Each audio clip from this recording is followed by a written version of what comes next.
Welcome back. Now we're going to go to San Diego, California, where we're going to be speaking with Nick Bernabe. Now, Nick is the director of social media for the March Against Monsanto, which was just completed last Saturday and had an estimated 2 million people around the globe.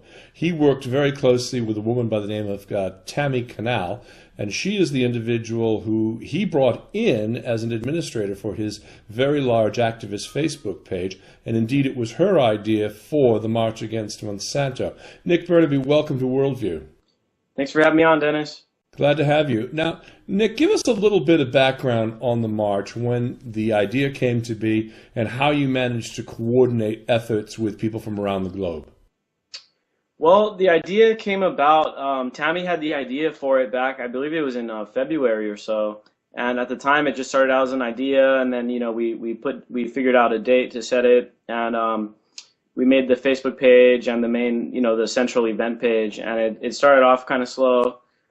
It came about because back in December, in the alternative journalism community, we found out about this rider that was in the Farm Bill for the United States, and it was renamed by the activist community the Monsanto Protection Act. And what it's basically a provision in the Farm Bill that protects these big biotech companies from any kind of litigation if it were to come to light that their seeds were causing some kind of health hazards.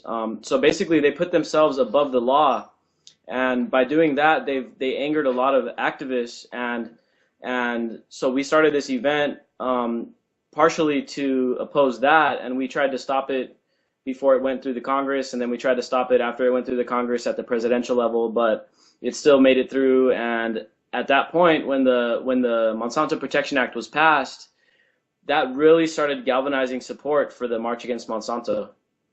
Now, Monsanto is well known for its Roundup weed killer and fertilizers, as well as having pretty much monopoly in the seed market.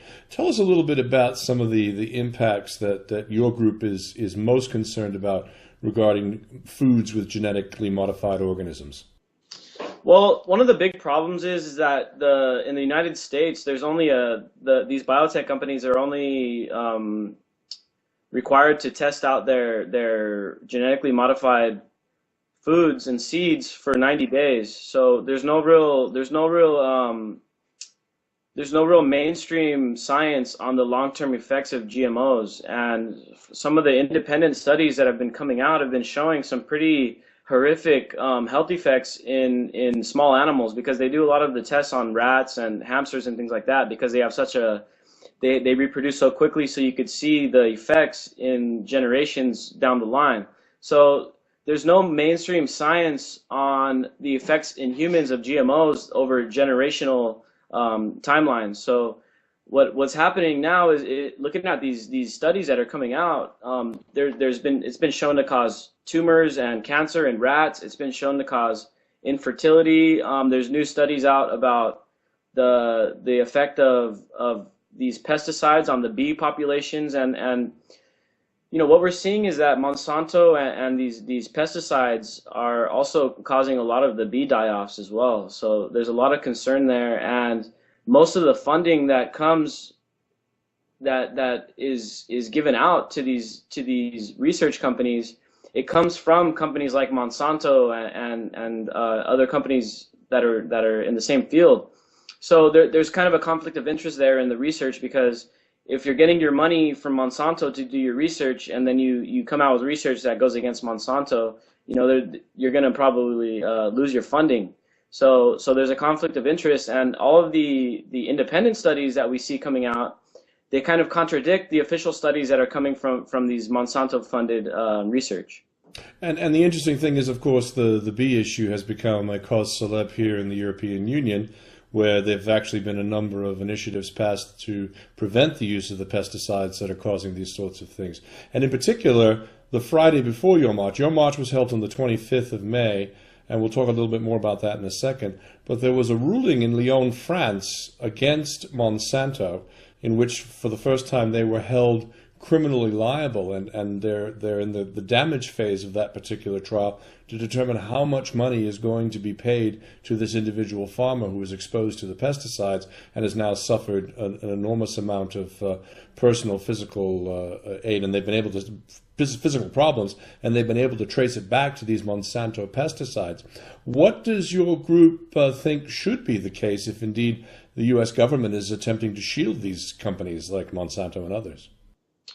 Well, that's one of the big things is that Monsanto is actually becoming part of the government, and that's a huge problem, and it's a problem that happens in a lot of countries actually, and a lot of different businesses when these companies get so big, their influence begins to get so large that they're able to influence the government to basically write their own bills, to write their own laws. Monsanto actually wrote their own, that the Monsanto Protection Act was actually written by Monsanto. Now the thing is that what Monsanto does is they get their own employees and they get them to get hired into the government.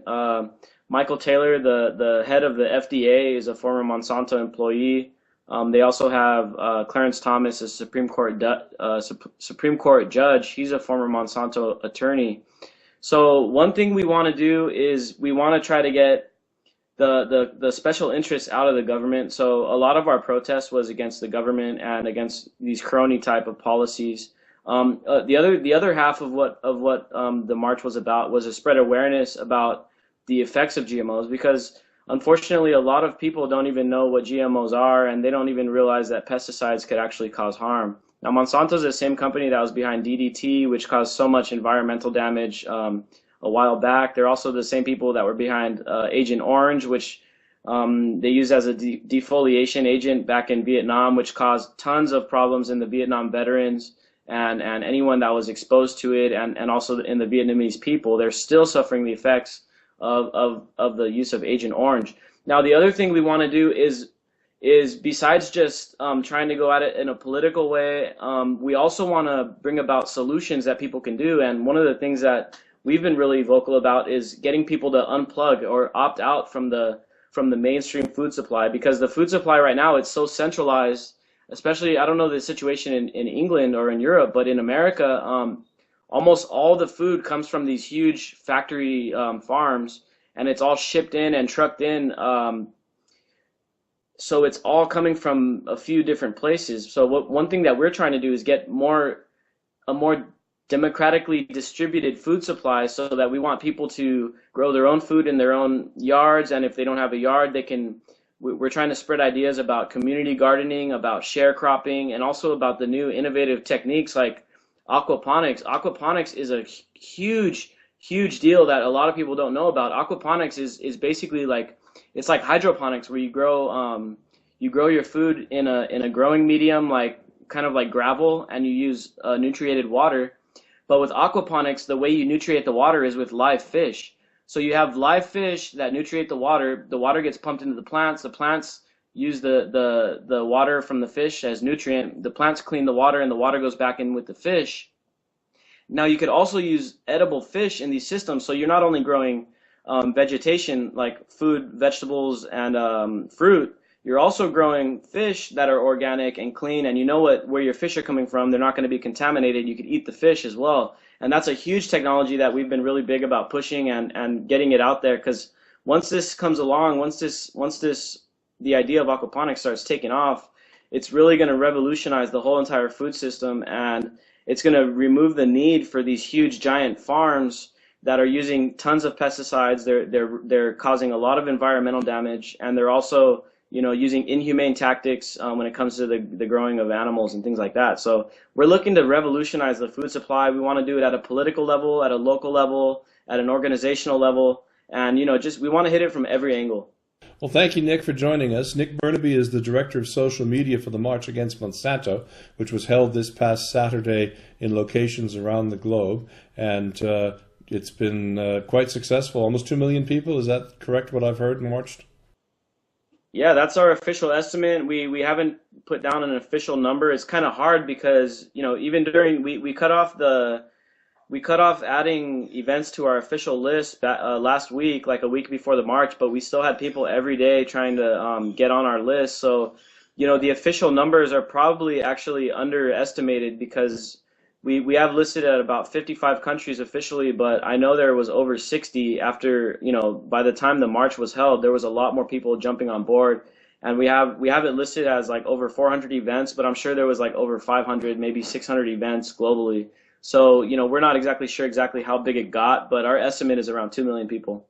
Well, as one who participated in the February 15th, 2003 march against the Iraq war, which was held in I think it was 56 countries and 600 cities around the globe, and the Bush administration called it a focus group. I know exactly the barriers that you face. I want to thank you for being with us on the program, and we'll be back after this.